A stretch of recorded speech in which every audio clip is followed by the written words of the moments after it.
Shalom, sister. Shalom. Lord, everybody's doing well. Calling Bahasham Yahawashi. I'm gonna just make it real quick, straight to the point. So I watched this movie called War Room yesterday after the Shabbat. Sister Ladasha recommended it. My husband told me about it before, but I never watched it. And it was real beautiful through the spirit. Like it really just really goes to show how powerful prayer is. And it just kind of reminded me, like, if you got time to worry about it, if you got time to talk about it, if you got time to vent about it, you got time to pray about it. You know, sometimes we spend our time, we waste our time complaining, waste our time constantly venting to the wrong people when we should be venting to the Lord. You know, there's nothing wrong with getting counsel and just letting out your frustration every now and then, but you know, we don't want to get in the habit of letting our every thought out to man when we should be giving it to the Most High, Yahawah Bahasham Yahawashi. Because at the end of the day, the Most High is the only one that can change our situation, that can fix anything. And so we just have to really learn to put things in His hands, because He's the only one that can fix and change anything. You know, this rain is so relaxing. Oh my gosh, I could fall asleep. But you gotta remember, the Most High, He created these situations. He sent these spirits down, and He can remove them. And so we have to ask the Most High for strength to get through, for endurance to get through, for clarity and endurance. So this is 1 Peter 5:7. Casting all your care upon Him, for He cared for you. I'm going to start at verse 6. Humble yourselves therefore under the mighty hand of God, that He may exalt you in due time. Casting all your care upon Him, for He cared for you. So we want to humble ourselves before the Most High and give all our cares unto the Most High, Yahawah Bahasham Yahawashi. And I also want to read Psalms 55:22. And it also says, this right here.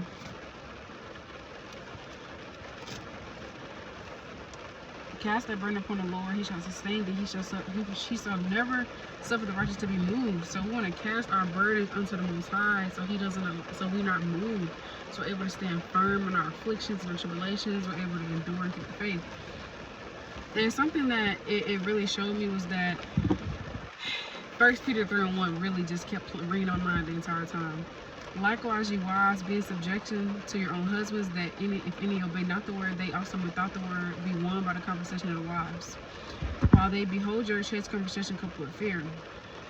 So, hold on. Whose adorning, let it not be the outward adorning of plaiting the hair and of wearing of gold or put on of apparel, but let it be the hidden man of the heart, and that which is not corruptible, even the ornament of a meek and quiet spirit, which is in the sight of God of great price. So when you go to the Blue Letter, you look up what conversation means. Even if you look into the translation, it's like behavior. And so basically, be won by the behavior of the wives, and that's so powerful, because I'm finna spoil the movie. You ain't seen it. But so basically, her husband was struggling with a lot of spirits, and their marriage is going through a lot of tribulations and turmoil. And she was dealing with it on a carnal level. Instead of turning to the Most High, she was turning to people to vent. She was turning to people that couldn't help her. Again, it's not nothing wrong with counsel. You know, calling up a sister, just letting her know what's going on. Like, hey, this is when I'm having my spirit.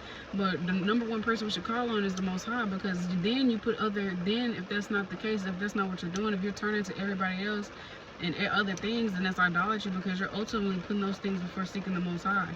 Again, He's the only one that can change any situation, so we gotta make it a habit. It should be innate within us to call upon the name of the Lord. In Psalms,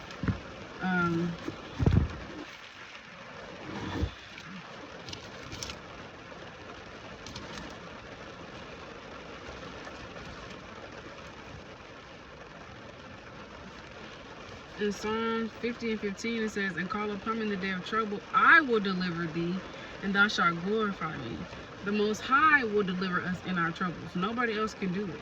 Can't nobody fix your situation. Can't nobody change it but the Most High. So while you over here constantly worrying about it, constantly venting about it, vent to the Lord. Give it to the Most High. And I posted this exhortation on the Sabbath on Instagram about we was constantly in idolatry then, and we still do it now, and we don't even realize it.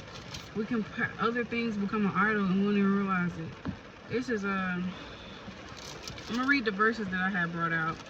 This Isaiah chapter 30:1. Woe to the rebellious children, saith the Lord, that take counsel, but not of me, and that cover with the covering, but not of my spirit.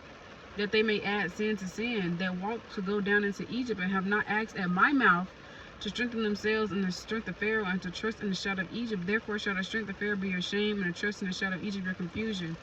Our people was doing the same thing back then. They was going to get help and get strength from other people but the Most High. They was trying to get help and refuge in other people that couldn't help them, that couldn't deliver them, that couldn't save them.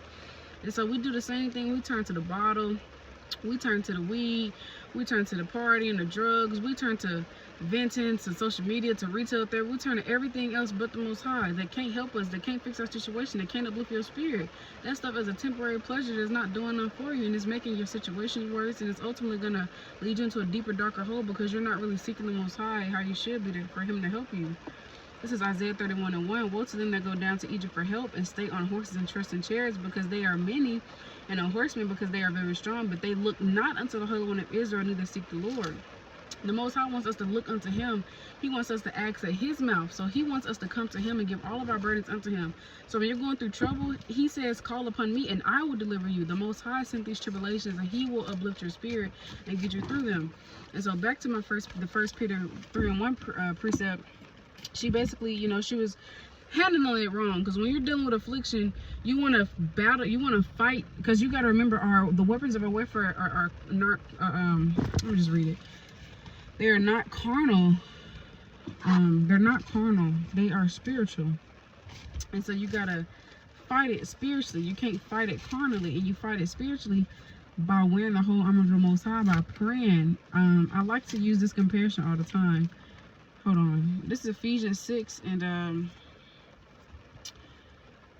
17. And take the helmet of salvation and the sword of the Spirit, which is the word of Yahawah. The sword of the Spirit, this word is the word of the Most High. This sword is the Most High's word is our sword. And so I like to use this comparison, this analogy of, like, people went to war and went to battle. Their weapon, what they used to fight, it was their sword. You know, that was their weapon. That's how they defended themselves. And so how we defend ourselves is this word of the Most High. Our sword is the Most High's word. And so we fight spiritual battles by rebuking these strongholds, rebuking these wicked thoughts, rebuking these spirits, casting them down in the name of the Most High God, by praying and by fasting, by rebuking and getting his word. That's how we fight. You know, we don't fight spiritual battles with carnality. You fight spiritual battles by letting the Most High fight them for you. You can only do it if you pray. That's how you fight. You let the Most High fight on your behalf, and you do your part by reading, praying. That's how you fight. Reading, praying, rebuking. Matthew 17:21 tells us, some goeth not out by prayer and fasting. This is 2 Corinthians 10 and hold on.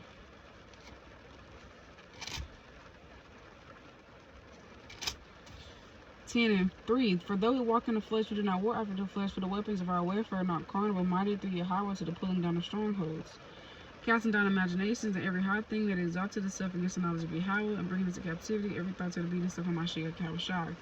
So though we walk in the flesh, our weapons of our warfare, they're not fleshly, they're not carnal, they're spiritual. So we have to fight on a spiritual level. Okay, back to 1 Peter 3:1. We really went to show, like, how much power a woman has. You know, she started praying for her husband. Instead of trying to be that man's mama, try to fix that man, try to change him, she just started praying. She started praying. And she know, like, her life started changing because she started praying and giving it to the Most High and letting the Most High fight for her. Because only the Most High can change anybody. Only he can change your situation. A lot of times we are going through things with our husbands, and we're like a nag. We're like a fly. We're like just this annoying. We just don't shut up sometimes. We don't shut up.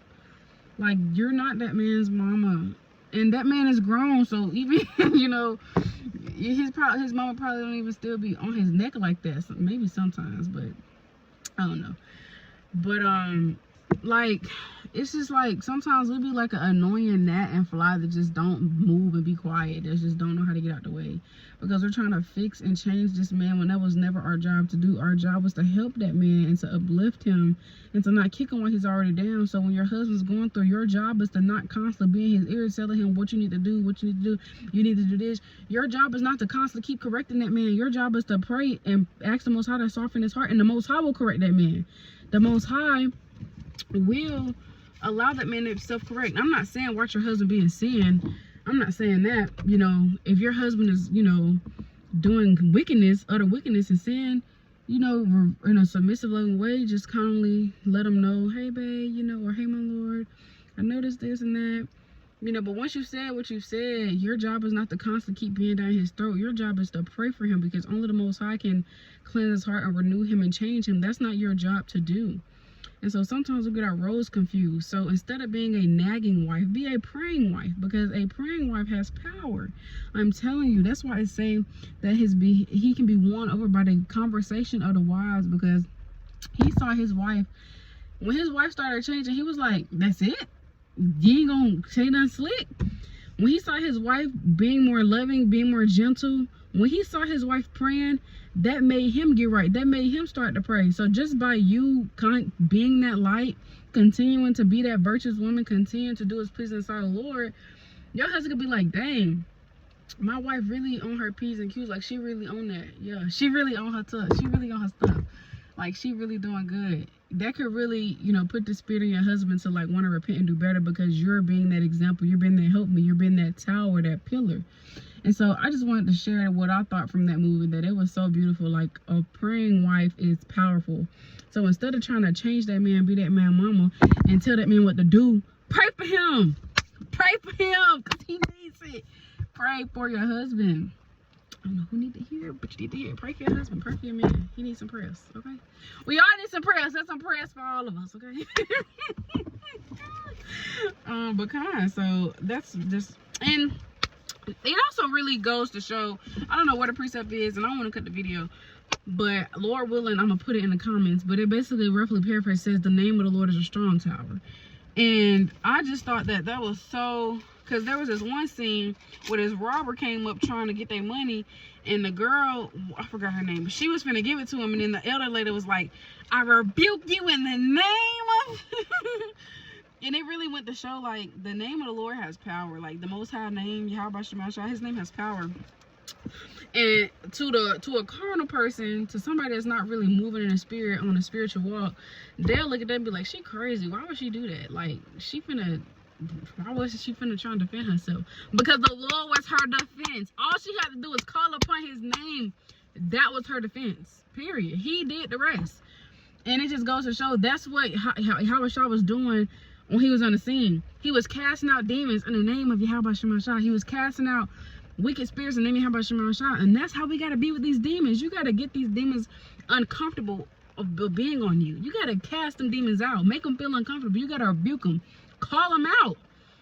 You really got to talk to these spirits, because these spirits know you. You got to know how Satan, like my husband was saying, he was like, once you know Satan's tactics, it really ain't nothing to overcome them. Because Satan know you, and you got to learn his tactics. So I just wanted to share that, you know, the name of the Lord is powerful. So call upon it. That's our defense. That's our power. That's our strength. Pray more, worry, and complain less. You got time to talk about it. You got time to pray about it, okay? All praise to the Most High. Shalom.